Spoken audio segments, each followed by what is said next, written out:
What's up, motherfuckers? This is Brian from Vital Remains. This is George Corpse, Winter Fisher, Cannibal Corpse. Hey, this is Chris and Lamb of God. You're watching RockAndMetalNewz. Hey guys, this is Ron from YouTube's Rock and Metal News, and just going to go through some of the recaps of the albums that have been released this year. Some of the ones I think that might be worth checking out, and let us know if there's any albums on here that your kind of favorites this year so far. So far this year, we got sitting at about number 10. We got Fear Factory, The Industrialist, a really great album. Excellent concept through the album and great musicianship throughout.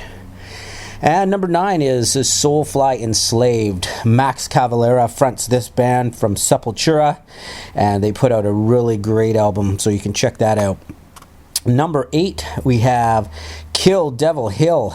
This band features Vinne Appice from Black Sabbath and Dio on drums, Rex Brown from Pantera and Down on bass, Mark Zavon from guitar that used to play on Wasp, and vocalist Dewey Bragg, who's an excellent vocalist.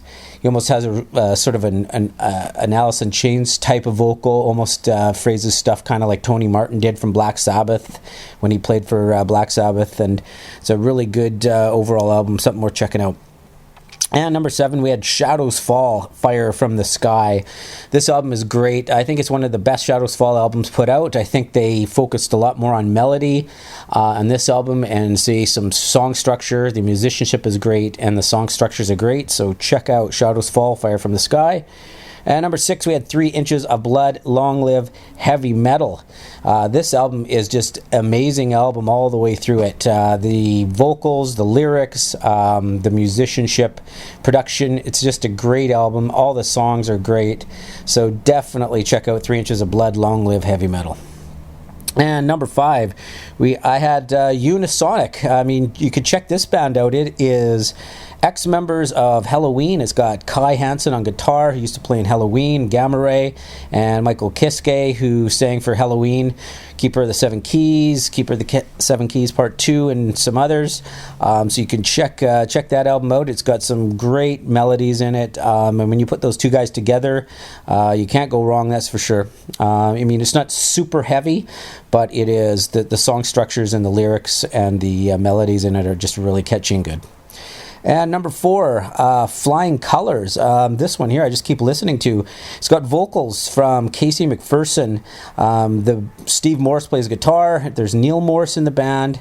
Dave LaRue on bass. And it features Mike Portnoy, ex-Dream Theater drummer, on the drums. And this album here is not a super heavy album. It's more sort of a progressive style. But the vocals are amazing. The song structures are really good. Really catchy songs in it, so definitely give Flying Colors a listen to, and it's just a self-titled album. And number 3, I had Serj Tankian's new solo album called Harakiri. This album here just is filled with some excellent lyrics, filled with catchy choruses. The band behind him is just awesome, and I think Serj has written some of his best solo stuff on this album. He was, in my opinion, he was ready to write another System of a Down album because he had some really good material for this album, and he kind of experimented a bit with some different sounds, and I think he pulled it off. And every song is great on that album. And for number 2, I had Kreator, Phantom Antichrist.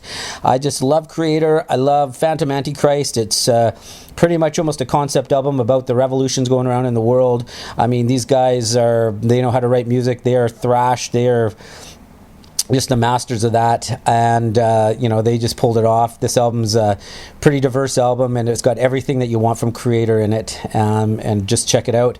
And number 1 so far this year for me has been Lamb of God, Resolution. I'm listening to that one the most. I think Lamb of God really did a little bit of different experimenting with some backing vocals on it. Randy's just the vocals are great. The musicianship, of course, is awesome. Their songs are they have King Me on it, which is a different song for them, and just excellent drumming by Chris Adler, and it's just a really cool undertow on it, and just great songs. So those are the albums right now that I've been listening to for the first half of this year, and the ones I'd recommend maybe checking out. And also there's some other sort of honorable mention albums out there for sure that they're fairly new. Check out the new Whitechapel, self-titled Whitechapel CD. That's a great one.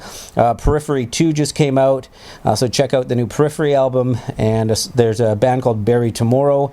They have an album out called The Union of Crowns. Very good. They're from the UK. You can check them out. And also For Today, Immortal. That's another good album that came out this year. So just little updates, maybe some reminders of some of the albums that came out, so you can check them out. This is Ron from YouTube's Rock and Metal News, and thanks for tuning in.